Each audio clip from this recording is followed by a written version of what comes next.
Beaucoup. Merci Alain. Alors effectivement, la litiase, ça passionne tout le monde, hein. L'incontinence en termes de fréquence, c'est aussi un sujet brûlant. Donc j'espère que je vais vous captiver autant que Nadia. Alors, dans les petits conflits d'intérêts entre guillemets, alors je suis membre du CUROF pour l'affût et on coordonne actuellement, on cherche un remplaçant pour Benoît Perronnet puisque l'HAS a demandé de revoir les liens d'intérêt, mais avec aussi le CNGOV David Defieux et Cécile Pizzo-Ferrato, les recommandations incontinence, diagnostic et hyperactivité, qui seront des recos des sociétés savantes labellisées par l'HAS pour aller assez rapidement. Et pour ce qui est de l'incontinence urinaire à l'effort, comme évidemment ça fait encore beaucoup plus débat, ce sera des recos complètes HAS, mais là ça prend plus de temps. Mais d'ici là, vous pourrez lire rapidement dans French Journal of Urology ce qu'on a écrit pour le CUROP en attendant. Je vais vous en spoiler quelques petits exemples ici. Et puis, je coordonne la base Bulkadata qui réunit 5 centres qui font du bulkamide, on va dire, à gros volume pour essayer rapidement d'avoir plus de données scientifiques françaises, même ce sera des données rétrospectives au début, mais sur 700 ou 800 patientes, on espère pouvoir répondre à certaines des questions que je vais laisser un peu en suspens ici. Alors, vous le savez, il y a évidemment un gros ramdam autour du matériel synthétique et beaucoup de questions qui se posent, avec depuis 2019 l'obligation que tous les matériaux synthétiques qu'on met pour le prolapsus ou l'incontinence soient dans la liste intra-GHS qui est revue régulièrement par l'HAS. La dernière mise à jour, c'était en février dernier, et donc on est tranquille pour au moins 3 ans, mais effectivement, tous les laboratoires qui veulent continuer et composent leurs implants doivent présenter leurs données à l'HAS qui valide ou non la suite de l'autorisation. Et évidemment, tout ça a été beaucoup poussé par les réseaux sociaux et les patientes, mais à juste titre, parce que vous savez tous qu'il y a des patientes extrêmement malheureuses et dans beaucoup de complications très, très complexes à prendre en charge, qui n'ont pas forcément été bien orientées, etc., et qui ont un énorme sentiment d'injustice et des douleurs et des séquelles qui seront à vie probablement, et qu'il faut qu'on n'ignore pas ça et qu'on les prenne en charge correctement. Alors, vous savez que nos autorités sont positionnées, qu'il y a maintenant une liste des centres experts au niveau national habilités à prendre en charge les complications graves de ces matériaux. Et on va faire une première réunion d'ailleurs où on va essayer en décembre là de se voir au moins une fois par an pour nous aussi, tous les centres experts, pouvoir avoir des guidelines et tous faire pareil parce qu'évidemment il y a plein de sujets qui font débat.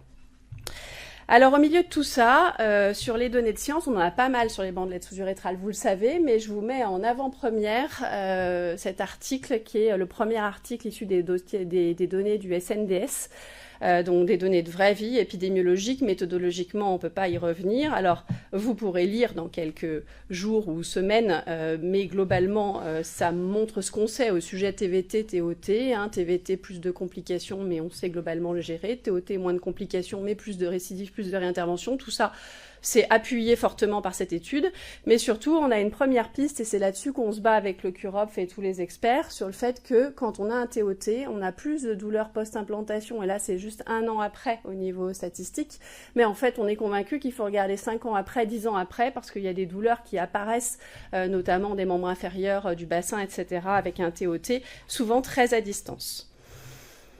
Alors, on a dans ce contexte-là, les données françaises de pause des bandelettes, vous le savez, on était à plus de 30 000 pauses il y a 10 ans de BSU au TOT ou TVT. Et vous voyez, alors rouge et bleu, c'est le TOT, privé ou public. Ça a été divisé largement plus que par 2. Par contre, le TVT, c'est les courbes jaunes et vertes, restent globalement stables. Et pour la première fois l'année dernière, on arrivait à un ratio de 1 pour 1 au niveau national. Alors au milieu de tout ça, le bulkamide, vous avez déjà tous entendu parler, je pense maintenant, de ce que c'est. Alors si vous allez sur le site du laboratoire, vous voyez, c'est merveilleux, c'est de l'eau, avec un petit peu de choses pour la polymériser, qu'elle reste en place quand même. Mais du coup, c'est présenté comme vraiment inoffensif. Et puis le but, c'est de passer de l'image de gauche à l'image de droite. Vous avez un col vésical ouvert. Alors pour ça, le meilleur examen, pour voir l'insuffisance sphinctérienne, c'est pas tellement le bilan aérodynamique, parce que vous savez que sur ces urettes qui ont déjà souvent été opérées, les données de pression de clôture, elles sont la compliance urétrale, tout ça, elles sont discutables.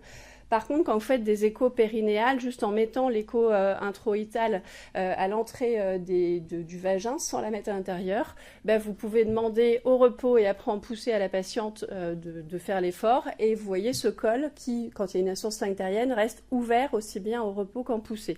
Et ça, même si vous avez une pression de clôture super sur votre bude, bah, ça signe la source sphinctérienne. Et après, quand on met du bulkamide dans cette zone-là, bah, mécaniquement, on se dit, bah oui, ça paraît logique dans le mécanisme d'action. Donc c'est le but du bulkamide. Alors effectivement, si vous allez sur le site du laboratoire, vous trouvez ce petit schéma qui est tout mignon, hein, où le bulkamide c'est génial, le TVT c'est hyper dangereux, il y a plein de complications sévères. On va rentrer un peu dans la nuance, hein, et globalement c'est un sujet qui intéresse beaucoup, et Boston Scientific vient de racheter la société, enfin le bulkamide, qui était jusqu'à présent commercialisé par Hélioscopie en France. Alors, sur la littérature, eh bien, pareil, je vous mets en avant-première, c'est en cours de publication, les preuves ont été validées. Ce qu'on a écrit avec le CUROP sur justement l'incontinence urinaire à l'effort et la position du bulkamide, et ça va être là la force, parce que les agents comblants, on en entend parler depuis qu'on fait tous de l'urologie ici, on va dire. Mais globalement, jusqu'à présent, on n'avait pas trouvé un agent comblant qui, à la fois, était efficace, mais qui aussi ne migrait pas et n'avait pas de risque d'exposition. Avec des données scientifiques, évidemment, et un recul nécessaire pour pouvoir un peu se mouiller. Et en fait, la force du bulkamide, c'est ça. C'est que pour la première fois depuis, toujours, on va aller dans les grandes caricatures, eh bien, on a un agent de comblement qui n'a pas de risque de migration, pas de risque d'érosion urétrale, et on a des prospectives à 7 ans, des rétrospectives plus longues, et qui est efficace, et on va revenir sur l'efficacité. Du coup, le CUROP se positionne pour dire qu'il faut favoriser le bulkamide dans les agents comblants, parce que son profil d'efficacité et surtout de sûreté est meilleur que les autres agents comblants qu'on pourrait discuter. Alors par exemple, je mets rapidement, mais il y en a un qui est à la mode en ce moment, c'est l'Urolon. Les uns les autres pas mal posé de questions. Donc l'Urolon, c'est pareil, quand vous allez sur le site du labo, c'est génial. Quand vous cherchez dans PubMed, il n'y a vraiment rien. J'ai cherché dans tous les sens, avec le nom de la molécule, avec tout ce que vous voulez, etc. Il n'y a rien. Et par contre, le truc qu'on trouve, c'est effectivement cette histoire de pseudokyste et tout, et qui rappelle beaucoup le Zuidex, qui avait été très décrié, que vous devez connaître, et des travaux qui avaient déjà été faits à l'époque par Philippe Grise et toute l'équipe de Rouen. Donc en fait, voilà, faut faire attention quand on vous propose des nouveaux agents comblants et tout, parce qu'évidemment, l'agent comblant est un sujet à la mode, surtout dans le contexte des BSU dont je vous ai parlé. Mais attention, il faut qu'on reste scientifique et on ne doit pas essayer, même si ça va marcher, hein, vous faites de l'Urolon à quelqu'un, ça va marcher, mais ce sera peut-être génial, mais il faut qu'on ait des années et des preuves scientifiques pour garantir la safety pour nos patientes. Alors après, c'était une des questions, comment est-ce qu'on fait ? Je résiste pas à vous mettre François Meyer, excellent membre du CUROP, adorable, parisien, qui effectivement a été filmé, vous voyez, ça a été un article du journal du MAC de la santé il y a quelques mois, où effectivement, il vous montre le petit ancillaire qui est à usage unique, qui se met sur un petit urétroscope. On fait une urétroscopie, on se positionne au col. Et puis ensuite, sur l'aiguille que vous avez, elle est graduée. Et donc, vous reculez à 1,5 cm, 2 cm du col, sous le col. Et vous allez injecter à différents points le bulkamide pour créer ce bulking et cette efficacité. Et vous partez de cette intervention, vous savez globalement si ça va marcher ou pas en fonction de ce que vous avez bien réussi à bulker ou pas. Et d'ailleurs, il y a des données scientifiques qui commencent à prouver que c'est vraiment ça, un des facteurs pronostiques quasiment le plus déterminant. Bon, vous savez, l'anatomie, vous la connaissez mieux que la population française qui regarde le MAC de la santé, donc il faut faire ça. Alors, tout le truc, c'est que effectivement, c'est pas dangereux, effectivement, ça paraît bête comme chou. En fait, pas tant que ça. Et il y a une vraie courbe d'apprentissage. Benoît Perronnet, il y a je crois que ça l'a fait la dernière fois, disait il faut 30 à 40 patients injectés dans la courbe d'apprentissage avant de faire bien. C'est du délire, il faut moins de temps que ça pour faire une promonto célio.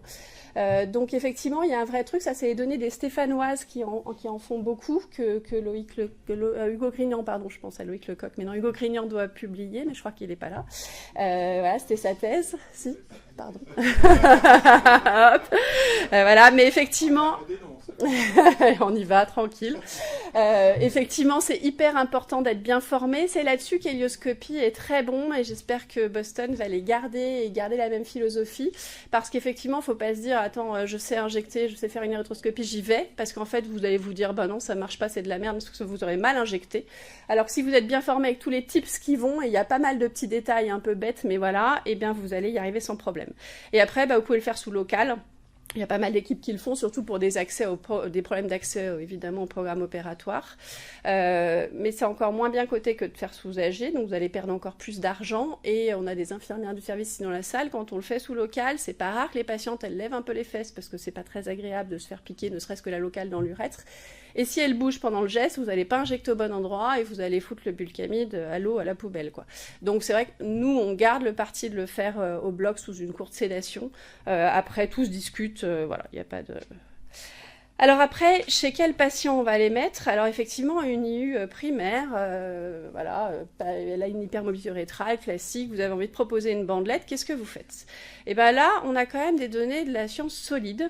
Vous avez cet essai randomisé contrôlé, vous voyez, 212 femmes. C'était 2021, 50 ans, incontinence urinaire primaire, voilà, vous voyez, classique, enfin la femme standard qui vient pour une incontinence à l'effort par hypermobilité urétrale, on peut dire. C'était un essai de non-infériorité et ça n'a pas marché parce que le TVT c'est mieux en termes d'efficacité que du bulkamide, mais globalement ça donnait déjà de bons résultats. Ils ont poursuivi cette étude-là, la même cohorte, à 3 ans. Et globalement, vous voyez, et c'est l'info que vous pouvez délivrer aux patientes quand vous les voyez, que vous discutez d'une bandelette ou du bulkamide, vous pouvez dire, avec une bandelette, vous serez guéri dans 95% des cas, mais il y a un profil de morbidité, on va en reparler. Avec du bulkamide, vous serez guéri dans 6-7 cas sur 10, voilà. Mais les complications, évidemment, il y en a avec le TVT qui sont pas fréquentes, mais quand elles arrivent, qui peuvent être sévères. Par contre, avec le bulkamide, il n'y en a pas tellement. Vous pouvez faire une cystite, un peu de rétention transitoire, on va y revenir, et c'est pas des complications qui vont avoir évidemment le même impact qu'une bandelette sous-urétrale. Donc ça doit faire partie de la discussion que vous avez avec les patientes. C'est la même chose avec du coup le profil des complications, où vous voyez dans le groupe bulkamide, la colonne du milieu, il n'y a quasi pas de complications, voilà. Et dans le groupe TVT, il y en a, vous les connaissez, les expositions, etc. Il y en a plein qui ne peuvent pas arriver dans le bulkamide, évidemment. Alors, in fine, c'est ça qui est important, c'est qu'est-ce que veulent les femmes, et là c'est encore une diapo du Gogrinan, on y va.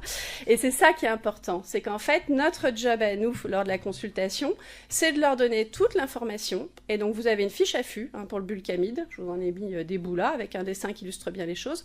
Vous devez donner la fiche HAS de l'incontinence urinaire à l'effort, et pas juste la fiche de l'affût TVT, par exemple. Et vous devez leur laisser évidemment le temps de réflexion, mais leur expliquer. Et voilà, et pas vous positionner, mais par contre, vraiment participer à la décision médicale partagée, donner la meilleure info honnête à la patiente pour qu'elle puisse faire son choix, évidemment en fonction de ce qu'elle est apte à comprendre et de ses inquiétudes, etc. Et le AU se positionne en disant qu'il faut offrir des agents de comblement comme option aux patientes. C'est même obligatoire, comme on doit aussi proposer des dispositifs vaginaux, intravaginaux pour de l'incontinence, et que ça doit faire partie donc de la discussion. Bien sûr, c'est moins efficace, mais ça doit être proposé. Alors après, quand on a dit tout ça, est-ce qu'il y a des meilleures populations que d'autres où le bulkamide va bien marcher? Eh bien, en fait, méthodologiquement, ce qu'on a de mieux pour l'instant, c'est ça. Vous voyez, presque 300 femmes en prospectif. Plus de 60 ans, il y a différentes catégories d'âge, mais celle qui est efficace le mieux avec la guérison qui est la meilleure avec le bulkamide, c'est celles qui ont plutôt plus de 60 ans, les plutôt plus âgées, et celles qui ont une incontinence urinaire qui est modérée. L'incontinence très sévère, ça marche beaucoup moins bien. Et vous voyez, quand on est dans ces bons facteurs pronostiques, on en a 4 sur 10 qui sont complètement guéris, et 9 sur 10 qui sont très améliorés, le PGI qui est à 1 ou à 2. Donc on a envie de conclure, mais c'est là où on manque après de données, c'est de se dire, est-ce que la place du bulkamide, c'est pas plutôt quand il y a plutôt de l'insuffisance sphinctérienne et qu'on comble le col comme on l'a vu tout à l'heure, et moins d'hypermobilité urétrale. C'est un peu ce qu'on a envie de dire à partir de cette étude. Et pourtant, si Géry Lamblin, mais les gynécologues sont pas dans cette salle, étaient là, ils diraient ça marche très bien sur l'hypermobilité urétrale aussi. Oui, on comble, voilà, on met le pied sur le tuyau d'arrosage, le tuyau coule moins. Comme autre étude intéressante, on a celle-ci en fait qui essaye aussi de s'attacher aux facteurs pronostiques d'efficacité. Et là, c'est rétrospectif, mais on a quand même 50 suivis. Et eux, effectivement, ils trouvent aussi ça, que c'est plutôt l'insuffisance sphinctérienne qui répond le mieux au bulkamide. Et qu'évidemment, mais c'est la même chose pour un TVT, quand on a une incontinence très sévère, quand on a de l'hyperactivité vésicale, un trouble de la phase de remplissage, quand on a déjà été opéré, quand on est très âgé, c'est de moins bon pronostic. Mais c'est de moins bon pronostic pour tous les traitements d'incontinence qu'on va pouvoir faire. Dans les études maintenant françaises, la première, je les ai mis dans l'ordre chronologique d'apparition, comme ça je fais pas de jaloux. La première française qui est apparue, c'est celle-ci, un bicentrique, Aix-en-Provence et les Parisiens, qui voyait 70 femmes en rétrospective, 60 ans d'âge moyenne, BMI 25. Là, ils ont pris un urètre fixe. Et là, ils ont trouvé qu'effectivement, ça marchait mieux quand une incontinence urinaire à l'effort était pure que sur l'incontinence mixte. Ça rejoint un peu ce qu'on a vu avant, mais ça rejoint aussi le reste des données qu'on a. Ensuite, on a eu Géry Lamblin, justement, à Lyon, à l'HFME, qui a sorti cette étude. On avait plus de femmes, 320. Pareil, la vraie vie, entre guillemets, 58 ans, un BMI à 28. Elles avaient déjà eu une bandelette sous-urétrale dans 15% des cas. Et là, c'est pareil. Lui, il a tendance à dire... Moi, j'ai l'impression que quand l'hypermobilité urétrale est présente, c'est plus efficace, moins s'il y a l'insuffisance sphinctérienne, mais en fait, c'est peut-être l'inverse, parce qu'il a essayé de faire un sous-groupe avec des bandelettes sous-urétrales, on y reviendra plus tard. Est-ce que c'est pas quand les patientes sont en récidive avec déjà une bandelette, l'incontinence urinaire est plus complexe, plus difficile à traiter, et il va nous falloir des essais méthodologiquement meilleurs pour pouvoir conclure sur ce type de population-là. Et puis la dernière qui est sortie, c'est les Rennais avec Benoît, où effectivement là ils se sont attachés, donc ils ont une petite centaine de patientes, mais vous voyez c'est pas tout à fait le même profil, presque 80 ans d'âge moyen. C'est le dernier recours, c'est là vous faites le bulkamide à toutes celles qui traînent, qui demandent encore un traitement, mais qui ont déjà un peu vécu l'urologie, on va dire. Et là effectivement il a pas retrouvé, mais la population est trop petite pour trouver facteurs pronostiques et tout, mais Benoît y croit vraiment et on est beaucoup à partager cette conviction que quand on part de la chirurgie, si on a bien coopté l'espace sous-vésical, ça va marcher. Et c'est ce qu'il montre là. Il met une EVA en fait de comblement à son geste chirurgical. 10 sur 10, on a tout fermé. 5 sur 10, on n'a pas fait grand-chose. Et derrière, est-ce que ça marche en fonction de ça? Et effectivement, c'est ce qui est montré là. Il y a une petite tendance de ce côté-là. Ça paraît assez logique sur le mécanisme. Alors après, si on se dit rapidement, je vois Alain qui regarde sa montre, les populations particulières, s'il y a un trouble de vidange préexistant, on doit discuter le bulkamide, parce que vous savez que le Qmax et le juge de PEG, vous devez faire une débimétrie avant de mettre une bandelette, c'est obligatoire, pas forcément un but complet, mais au moins une débimétrie, et que si votre Qmax, il est à moins de 15, vous voyez que dans un tiers des cas, elles vont se mettre en rétention pour une bandelette. Donc vous n'avez pas trop envie, ou alors il faut avoir discussion autosondage bandelette. C'est ce que dit aussi le rapport des complications de l'HAS qui a été porté par tout le monde ici, avec plus on a une patiente âgée, plus on a des mictions par poussée, plus on a un risque de trouble de la vidange immédiat, mais aussi plus à distance, donc là on va aussi être réticent. Et c'est peut-être un intérêt du bulkamide, c'est que là on va aussi avoir un risque de trouble de la vidange, mais il est transitoire. Quand on a un trouble de la vidange post-bulkamide, et c'est pas rare, on peut passer des sondes progressivement croissantes, Charrière 8, Charrière 10, Charrière 12, etc. Et on va petit à petit écraser le gel et corriger la dysurie. Ce qu'on peut moins faire avec une bandelette sous-urétrale. Si on a une patiente âgée fragile, et j'aurais pu faire les mêmes dias, si on a une patiente obèse par exemple, ou avec des facteurs de récidive après TVT, et on se dit on veut qu'elle maigrisse avant de lui mettre une bandelette, si on a une âgée et qu'on sait qu'elle est fragile, donc on sait qu'une bandelette sous-urétrale va être plus risquée. Alors à ce sujet, on avait fait un topo ici, je crois que c'était au Quid, en disant qu'il faut dépister les patientes fragiles, on se fiche de l'âge, mais par contre la fragilité organique, elle est importante. Et c'est Rebecca Haddad qui dit que même pour nous, pour les chirurgiens, il n'y a pas que l'encodage que pour le cancer. Pour la chirurgie fonctionnelle, ça marche très bien, c'est facile de faire un encodage rapidement. Pour dépister ce que votre patiente, elle a des critères de fragilité et peut-être plutôt l'envoyer au gériatre que l'opérer d'incontinence, ou est-ce qu'elle n'a pas de critères de fragilité et elle va avoir les mêmes résultats d'une bandelette sous-urétrale ou d'un autre traitement probablement. Et donc, si vous avez une patiente fragile, vous savez qu'elle va être beaucoup plus à risque de complications après une bandelette sous-urétrale, peut-être qu'elle, même si elle n'a rien eu avant, il faut lui proposer du bulkamide. J'avance vite du coup. Sur le long terme, c'est l'étude qu'on a, on a 7 ans, alors 30% de perdu de vue forcément sur du prospectif, mais des patientes standards, 66 ans, vous voyez, BMI à 29.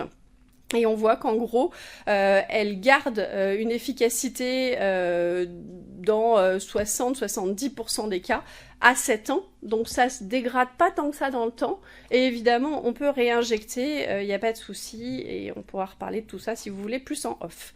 Alors après, sur l'incontinence urinaire récidivée ou persistante, j'ai remis l'étude de Géry parce que finalement, au niveau national, c'est un peu ce qu'on a de mieux.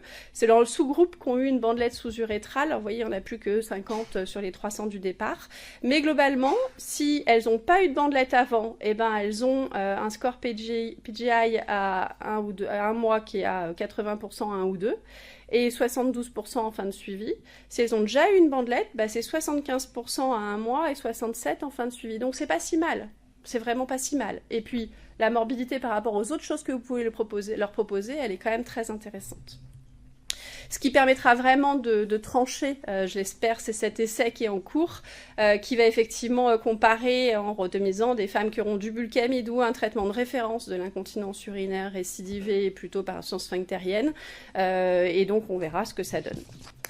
Alors en résumé, donc le bulcamide en 2025, vous avez compris que c'est le meilleur traitement en termes de rapport bénéfice-risque, surtout le risque qui prime pour l'incontinence urinaire, et que ce risque, par les temps actuels, notamment médiatiques, etc., est finalement très important, et qu'il faut interroger effectivement tous les centres qui font pas ou qui n'ont pas de bulcamide. Vous devez quand même en parler, vous devez leur donner les fiches affûts, et elles doivent pouvoir réfléchir à ça. On a des preuves d'efficacité, donc vous l'avez vu, qui sont méthodologiquement assez solides, et il y a plein de choses qui sont en cours. Elles sont bien améliorées, elles le restent sur le long terme. Par contre, il faut vraiment se former pour l'injection. Et toute la question après qui va venir, c'est la question du remboursement, parce qu'évidemment, ça reste un frein vraiment à l'utilisation. Et donc, évidemment, notamment Bulkadata, on espère, va servir à ça pour que dans quelques temps, le bulcamide puisse être remboursé et que vous puissiez le proposer facilement partout. Voilà, je vous remercie.